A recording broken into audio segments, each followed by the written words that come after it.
اور پھر اس کے ساتھ منانے کے طریقوں میں اگر ایک خوبصورت طریقے کا میں اور آپ اور پوری قوم آغاز کر دے، اسی سالگرہ پر 75 سال کے بعد آغاز، جشن آزادی بشکل شجر کاری، جشن آزادی بشکل شجر کاری۔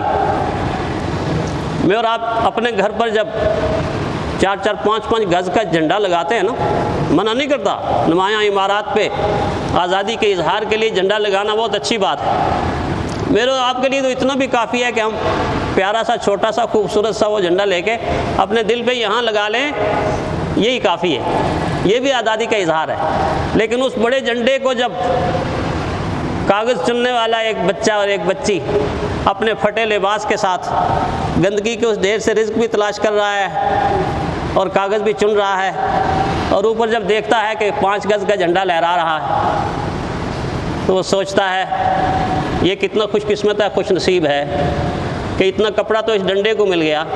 اگر اتنا کپڑا ہوتا تو میرا ایک سوٹ بن جاتا جو سارا سال میں پہن سکتا تھا، سارا سال میں پہن سکتا تھا۔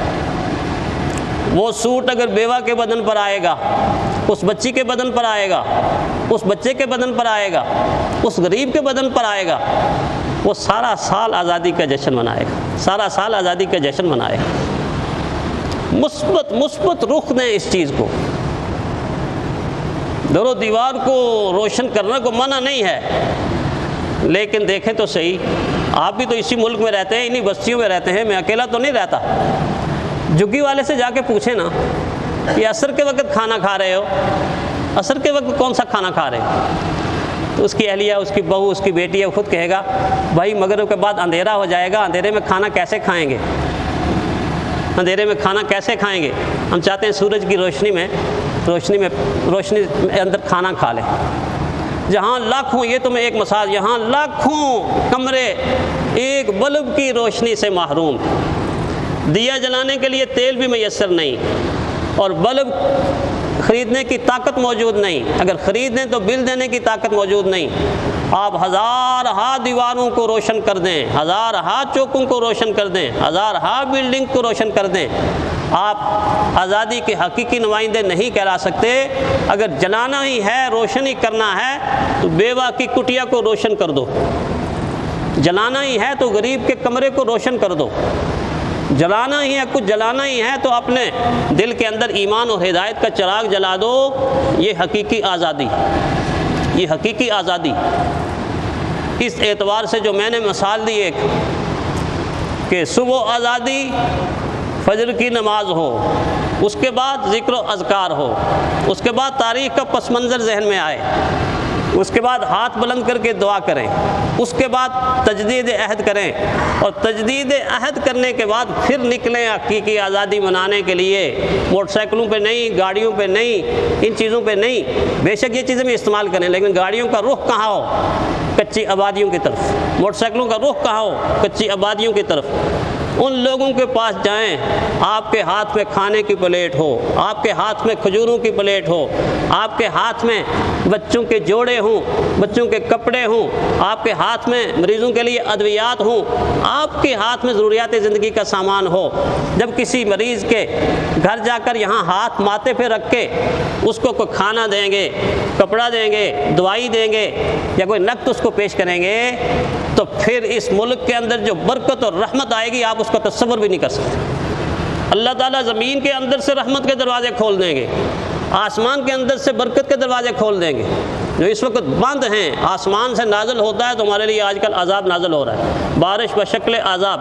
آپ نے دیکھا کتنے لوگوں کے گھر اجڑ گئے ہیں، کتنے لوگ اس بارش کی نظر ہو گئے۔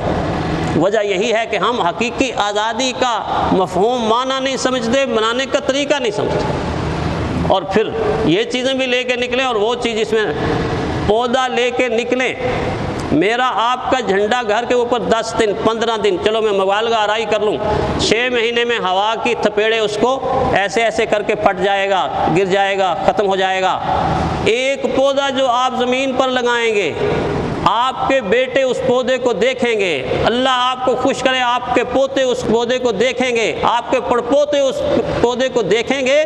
پودوں کی عمریں سینکڑوں سال ہوتی ہیں، 200-300 سال، اس سے بھی زیادہ پودے، بلکہ ایک پودا ایسا دکھایا گیا جو پیارے پیغمبر صلی اللہ علیہ وسلم کے زمانے میں، آپ صلی اللہ علیہ وسلم کے زمانے میں تھا، جس نے سایہ کہ اب تک موجود ہے۔ سلمان فارسی رضی اللہ تعالیٰ عنہ کے باغ میں اللہ کے نبی نے اپنے ہاتھوں سے 300 پودے لگائیں۔ میرے اور آپ کے آقا تو اپنے ہاتھوں سے 300 پودے لگا دیں، اور ہم عشق کا دعویٰ بھی کریں، محبت کا دعویٰ بھی کریں، ساری زندگی پودا ہی نہ لگائیں۔ ایک پودا جو آپ آزادی کا لگائیں گے وہ میری آپ کی نسلوں تک اس کی شاخیں لہرائیں گی اور آزادی کے گن گائیں گی۔ آج تو میں اور آپ کہتے ہیں نا میرا پاکستان ہے، یہ تیرا پاکستان ہے، اس پہ دل قربان، اس پہ جان بھی قربان ہے، لیکن کل آنے والے کل کو جب وہ پودا درخت بنے گا، شاخیں نکلیں گی، سایہ دار بنے گا یا پھلدار بنے گا، اس پہ چڑیاں بھی آئیں گی، بلبلیں بھی آئیں گی، فاختائیں بھی آئیں گی، ساری کی ساری آ کر جب شاخوں پہ بیٹھیں گی نا تو اپنے اپنی زبان میں کہیں گی میرا پاکستان ہے، یہ تیرا پاکستان ہے، اس پہ دل قربان، اس پہ جان بھی قربان، صدیوں تک۔ اس لیے میری یہ درخواست ہے کہ اس آزادی کو اگر ہم آزادی بشکل شجرکاری اس تصور کو اجاگر کر کے عمل کر کے اس کو پھیلا دیں تو ایک نہ ایک وقت ایسا آئے گا کہ میرا اور آپ کا پاکستان درختوں سے ایسا سرسبز و شاداب بنے گا کہ دیکھنے میں جنت کا تصور پیدا ہو جائے گا، جنت کا تصور پیدا ہو جائے گا۔ اور آخری بات یہ کہ اللہ کا شکر ہے، میں یہ نہیں کہتا کہ ہم نے کچھ نہیں بنایا، مایوسی نہیں، بہت کچھ بنایا ہے، مسجدیں بنی ہیں، مدارس بنے ہیں، ہاسپٹل بھی بنے ہیں، کالج یونیورسٹیاں بھی بنے ہیں، فیکٹریاں بھی لگی، کچھ نہ کچھ بنایا ہے، ایسی بات نہیں کہ کچھ نہیں بنایا، بنایا ہے، اللہ کا شکر ہے بنایا۔ لیکن ایک بات آپ سے درد دل سے کہتا ہوں کہ ایک چیز میں اور آپ نہیں بنا سکتے، باقی بہت کچھ بنایا۔ وہ چیز کیا ہے کہ ہم پاکستان کی پبلک کو ایک قوم نہیں بنا سکے، ایک قوم نہیں بنا سکے۔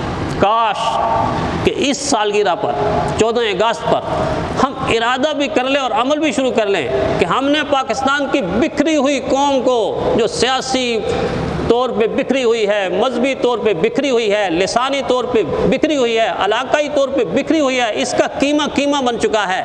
اس قیمے کو اکٹھا کر کے میں اور آپ اور اہل پاکستان ایک قوم بنا دیں گے۔